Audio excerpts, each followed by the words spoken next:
Maswerteng gabi po mga ka-STL. Narito na po ang resulta ng STL Bataan para sa araw na to, 3rd draw December 4, 2024. Araw ng Miyerkules, naway ang mga natayaan nyo pong mga numero kanina ay manalo nawa ngayong gabing ito, 8 PM. Kaya kunin nyo na po ang inyong mga tickets. Narito na po ang resulta.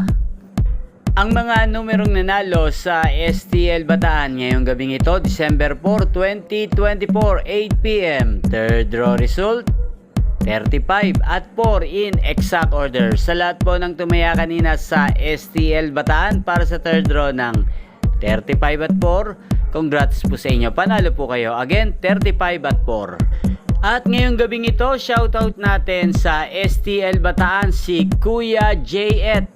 Kuya J.Et ng Bataan, shoutout po sa iyo. Naway isa ka sa swertihin ngayong gabing ito sa STL Bataan.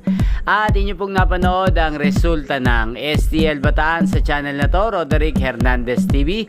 Maraming salamat po sa patuloy nyo pong pagsuporta sa aking channel. Magkita-kita pong muli tayo bukas ng alas 11 ng umaga.